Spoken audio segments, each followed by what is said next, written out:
हमारी संस्कृति, हमारे संस्कार सदा रहें हमारे साथ। सब्सक्राइब करें तिलक। हे भोलेनाथ, हे महादेव, हे शूलपाणी, इस विष से त्रिलोक की रक्षा कीजिए प्रभु। इस हलाल का निवारण केवल आप ही कर सकते हैं।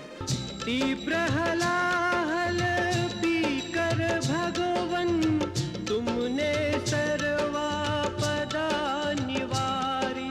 तुम जैसा कोई और नहीं है भय भंजन दुखहारा। जय गिरिजापति जय शिव शंकर, तुमको नमन हमारा। हे देवाधिदेव, हलाहल पीने के कारण आपका कंठ नीला हो गया है। इस नीले कंठ के कारण आप सदा नीलकंठ के नाम से पूजे जाएंगे। श्री आदि शक्ति महामाया को देव गुरु बृहस्पति का प्रणाम। कल्याणमस्तु। हे आदि शक्ति भगवती, आपने मुझे दर्शन देकर अनुग्रहित किया है। आज्ञा कीजिए, क्या सेवा करूं? हे वत्स, यदि आप देवताओं का उचित मार्गदर्शन करें तो यही मेरी बहुत बड़ी सेवा होगी, क्योंकि मेरा उद्देश्य ही जगत कल्याण है और ये उद्देश्य उस समय तक प्राप्त नहीं हो सकता जब तक देवासुर संग्राम बंद नहीं होता और दोनों में संधि नहीं हो जाती। देवताओं और असुरों में संधि? हे आदि शक्ति महामाया, प्रकाश और अंधकार में संधि की संभावना कैसे हो सकती है? देवगुरु, जब प्रकाश अंधकार से मिलता है तो अंधकार भी प्रकाश में बदल जाता है।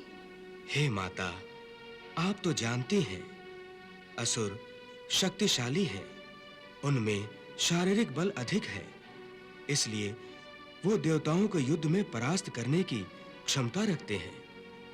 इसलिए शांति के प्रस्ताव को वो ठुकरा देंगे।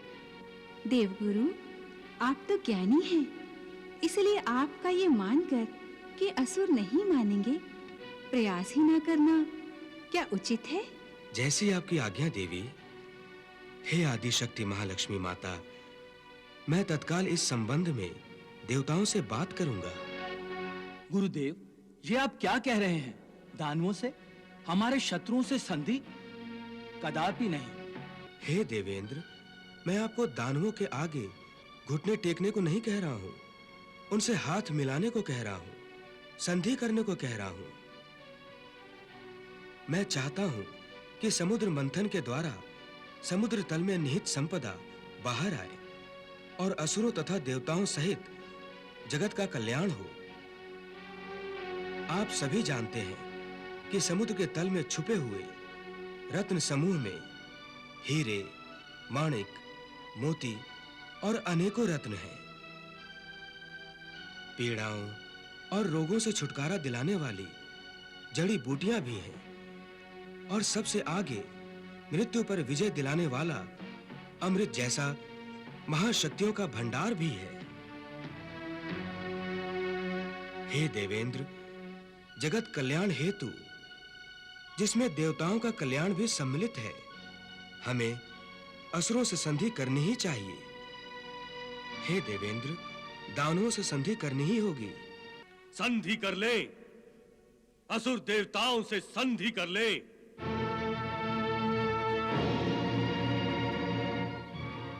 अपने दुर्बल शत्रुओं को, जो असुरों के विरुद्ध युद्ध भूमि छोड़कर भाग खड़े हुए हैं, उन्हें अपनी बराबरी का दर्जा दे। नहीं गुरु बृहस्पति, यदि मैंने ये मूर्खता दिखाई तो असुर प्रजा मुझे अपना महाराज मानने से इनकार कर देगी। नहीं देवगुरु, देवताओं से संधि असंभव है। गुरुदेव, उठिए। अब हमारा यहाँ पर ठहरना अपने स्वाभिमान की धज्जियां उड़ाने जैसा है।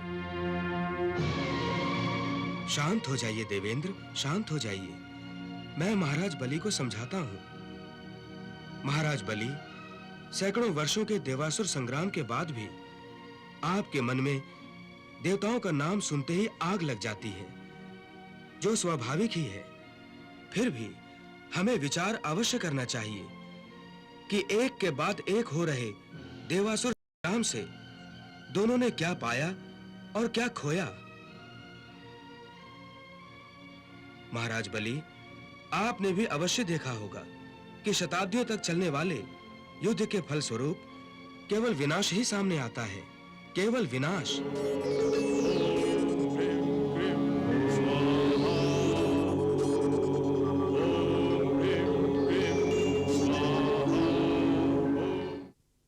आइए।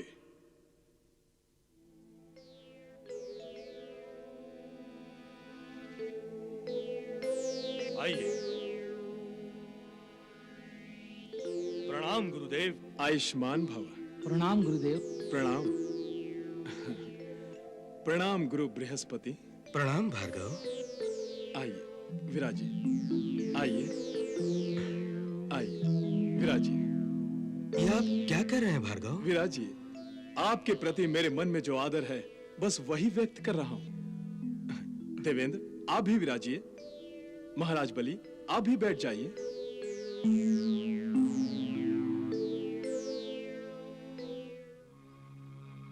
जगत कल्याण के लिए हम समुद्र मंथन करना चाहते हैं, जिसके लिए असुरों और देवताओं का सहयोग आवश्यक है।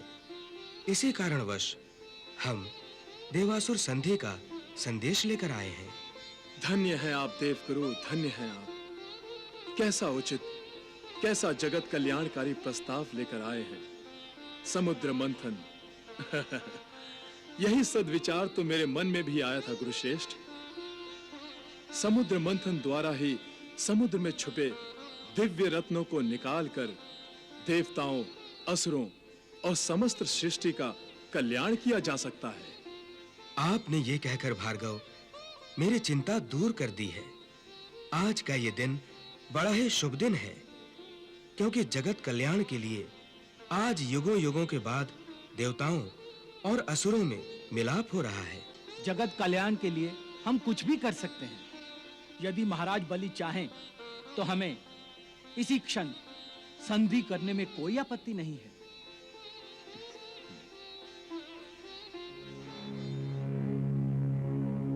महाराज बलि, आपके संकोच को मैं समझ रहा हूं। मुझ पर विश्वास रखिए, मेरे होते हुए असुरों के साथ अन्याय नहीं होगा। हे असुरराज, संधि के शुभ कार्य के लिए आपको मेरी आज्ञा की आवश्यकता नहीं है। आपको मेरी आज्ञा बिना ही देवेंद्र से संधि कर लेनी चाहिए।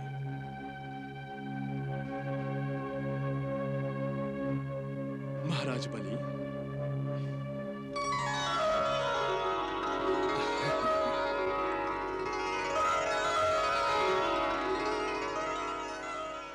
गुरुदेव शुक्राचार्य की प्रेरणा से हमने समुद्र मंथन के लिए हां अवश्य की है, परंतु उसका यह अर्थ नहीं है कि हम देवताओं की हर उचित अनुचित बात पर दास दासियों की भांति सिर हिलाएंगे।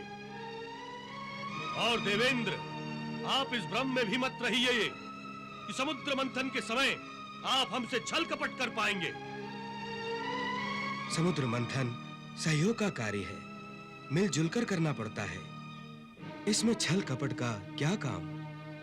छल कपट से केवल युद्ध ही किए जाते हैं, जिसका हम दोनों त्याग कर चुके हैं। देवगुरु, हम युद्ध का त्याग अवश्य कर चुके हैं, परंतु हम असुर ने अपने हित का त्याग नहीं किया है। महाराज बलि, असुरों के हित की सुरक्षा और संरक्षण का दायित्व मेरे सिर है, इसलिए आपको चिंता नहीं करनी चाहिए। देवताओं का कोई भरोसा नहीं है गुरुदेव। समुद्र मंथन से निकलने वाली दिव्य संपदा को देखकर इनका मन ललचा गया तो इसलिए इसी समय यह तय कर लीजिए कि संपदा का बंटवारा कैसे होगा। महाराज बलि, आपको चिंता करने की कोई आवश्यकता नहीं है। समुद्र मंथन से जो भी रत्न निकलेंगे उन्हें एक एक करके आपस में बांट लिया जाएगा। आधी संपदा हमारी और आधी देवताओं की। यह ठीक है। इस प्रकार हर रत्न पर झगड़ने की कोई संभावना नहीं होगी। परंतु समुद्र मंथन में सबसे पहले जो कुछ भी निकलेगा उस पर अधिकार हमारा होगा। पहले आप ही का अधिकार क्यों, हमारा क्यों नहीं?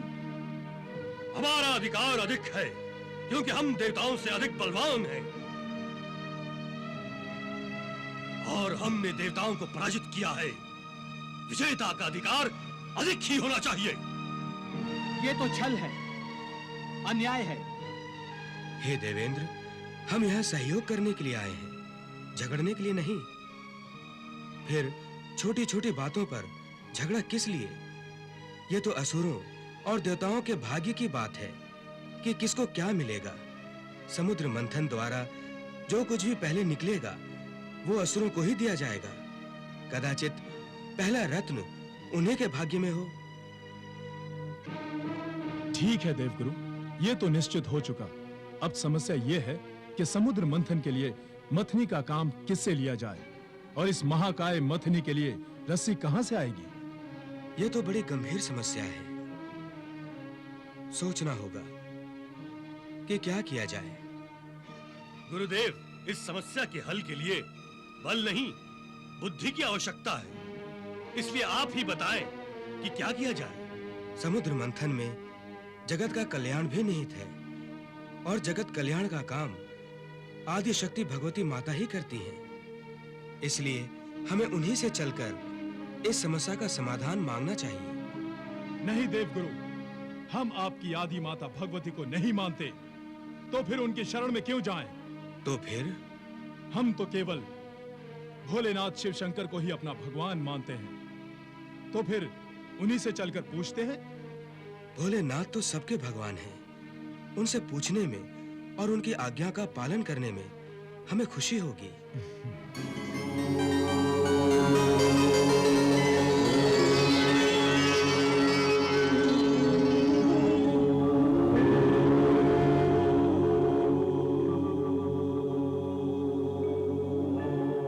प्रणाम भोलेनाथ।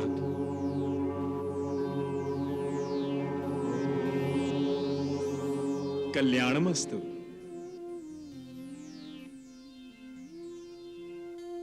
दानवों और देवताओं के प्रतिनिधियों को एक साथ देखकर मन प्रसन्न हो गया। ये एकता अवश्य जगत कल्याण ही करेगी। हे प्रभु, हम जगत कल्याण कार्य हेतु ही आपस में मिलकर आपके पास आए हैं। बड़ी ही अच्छी बात है। हे भोलेनाथ, भगवान शिव शंकर, हम समुद्र मंथन करना चाहते हैं। जगत कल्याण हेतु यह शुभ कार्य तो अति शीघ्र ही होना चाहिए। परंतु समुद्र मंथन के शुभारंभ में एक समस्या बाधा डाल रही है प्रभु। भगवान, सृष्टि के इस विशाल, विकराल और भव्य समुद्र को मथने के लिए ना तो हमारे पास मथनी है और ना ही मथनी को घुमाने के लिए इतनी लंबी रस्सी है। समझ में नहीं आता कि हम क्या करें। हे प्रभु, आप ही हमारा मार्गदर्शन कीजिए। हे देवेंद्र, हिमालय पर्वत की विशाल श्रृंखला में एक विशाल और विकराल मंदार पर्वत है जिसका आकार मथनी जैसा ही है। आप उस पर्वत को मथनी बना सकते हैं। वाह प्रभु वाह, आप धन्य हैं। और हे असुराज बलि, पाताल लोक में नागराज वासुकी वास करते हैं। आप उनकी सेवा को काम में लेकर उनसे रस्सी का काम ले सकते हैं। हे प्रभु, आपका इतना संकेत ही बहुत है। बस आप इतना ही आशीर्वाद दीजिए कि हम मंदार पर्वत और नागराज वासुकी को मना लें और जगत कल्याण के लिए समुद्र मंथन को सफल बना सकें। तथास्तु। मंदराचल की बनी मथानी, बासुकी नाग की नेति बनाई, सागर मंथन में नारायण देवगणों को हुए सहाय।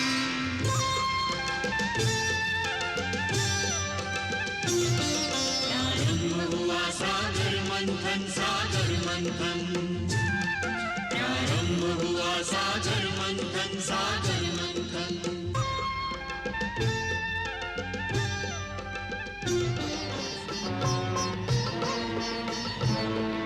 ये क्या हो रहा है देवेंद्र? स्वयं के भार से मंदराचल नीचे की ओर जा रहा है, हमें इसे आधार देना होगा। मंदराचल को कौन आधार देगा? शीघ्र कुछ कीजिए देवेंद्र, मंदराचल डूब गया तो हमारा किया सारा श्रम बेकार हो जाएगा।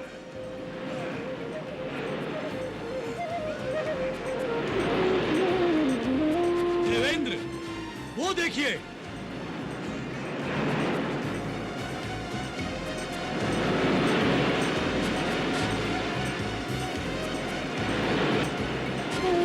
देवेंद्र, कुछ कीजिए देवेंद्र। मंदराचल को रोकिए, रोकिए। देवेंद्र, मंदराचल को रोकिए देवेंद्र, मंदराचल को रोकिए।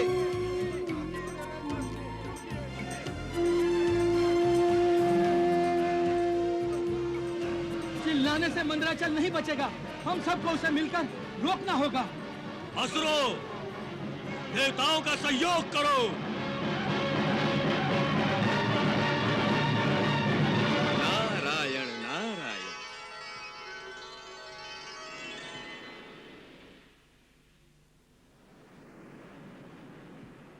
हे देवगुरु, इस समय आप आदि शक्ति की शरण में जाइए, वही आपकी सहायता कर सकती हैं। जो आज्ञा महर्षि। हे आदि शक्ति, हे महामाया, आप ही की प्रेरणा से समुद्र मंथन आरंभ हुआ है। अब इस शुभ कार्य को रुकने मत दीजिए। हे माता, इस आपात स्थिति में आप ही का सहारा है। चिंता मत करो वत्स।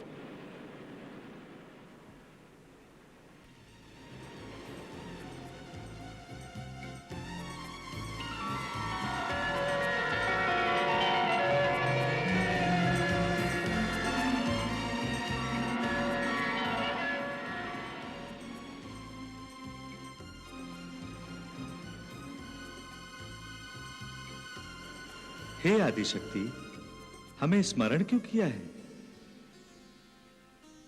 हे शेषशायी भगवान विष्णु, आदि नारायण ने आपको सृष्टि के सृजन, पालन और कल्याण के लिए प्रकट किया है और इस हेतु समय समय पर अवतार लेने का उत्तरदायित्व आपका ही है।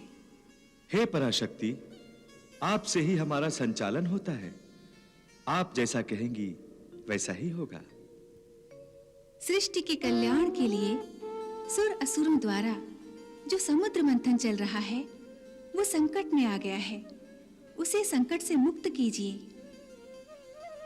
विष्णुदेव, आप अपना कश्यप अवतार लीजिए और मंदराचल को सहारा दीजिए।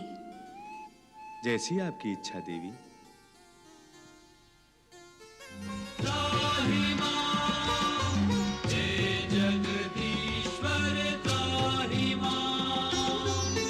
लक्ष्मी संग देवों की विनती सुनकर चकित हुए नारायण। सागर मंथन सफल बनाने कच्छप रूप किया हरिधारण।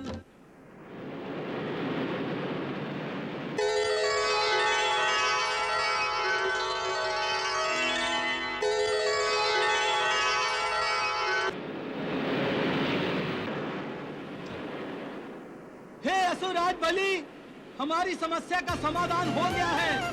असुरों से कहिए फिर से समुद्र मंथन आरंभ करें। सभी देवता उनके साथ हैं। समुद्र मंथन आरंभ करो।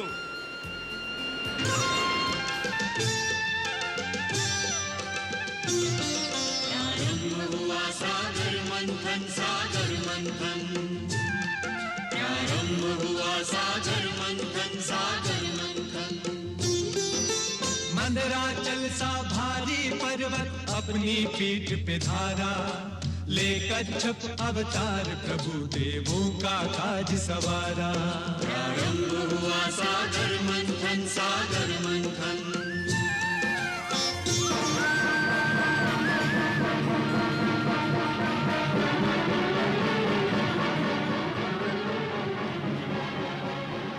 हे दैत्यराज, संधि के अनुसार समुद्र से निकली पहली वस्तु आपकी है।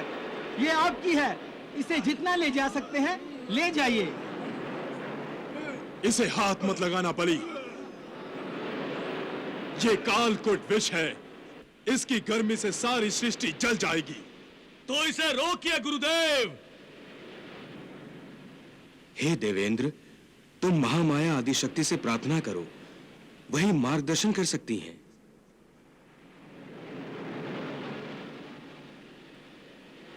वत्स,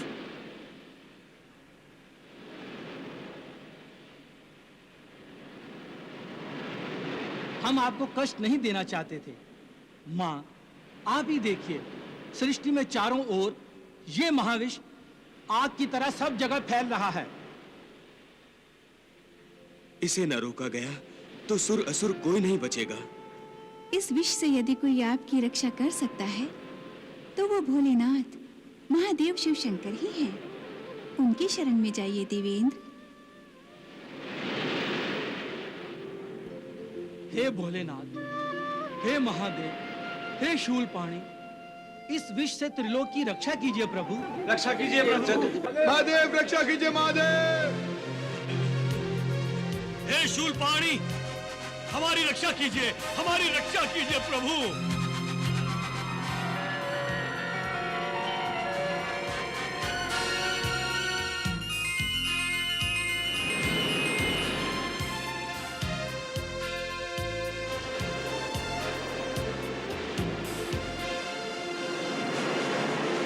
प्रणाम भोलेनाथ।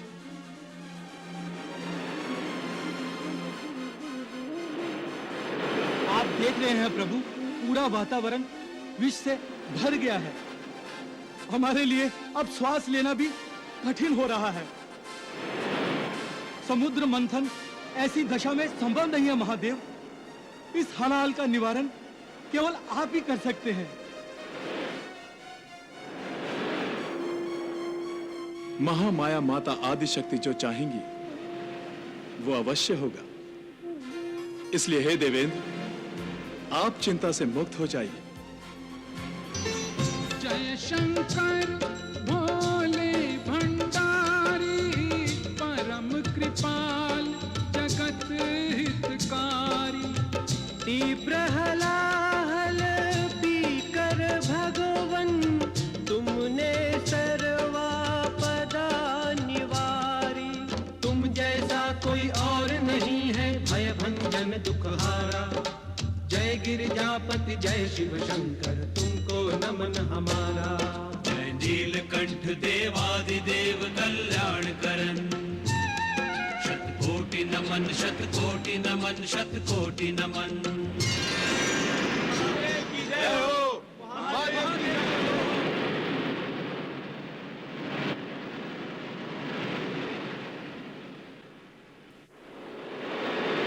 भगवान, इस हलाल को पीने का सामर्थ्य आपके बिना न किसी देवता को था न दानव को। अतः आप देवताओं के ही नहीं, हम दानवों के भी पूज्य हैं। हे त्रिनेत्रधारी, आपने सृष्टि का कल्याण कर दिया।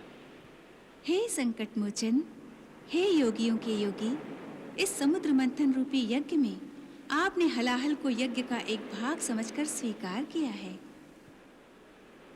अतः आज से किसी भी यज्ञ में सर्वप्रथम आपको यज्ञ भाग दिया जाएगा। जिस यज्ञ में आपको यज्ञ भाग नहीं दिया जाएगा वो यज्ञ सफल, संपन्न और संपूर्ण नहीं माना जाएगा। हे देवाधिदेव, हलाहल पीने के कारण आपका कंठ नीला हो गया है। इस नीले कंठ के कारण आप सदा नीलकंठ के नाम से पूजे जाएंगे। हे आदि नारायण, हे महालक्ष्मी, हे महादेव, हे परमपिता ब्रह्मा, हे शेषशायी विष्णु, अब हमें समुद्र मंथन फिर से प्रारंभ करने की अनुमति दीजिए।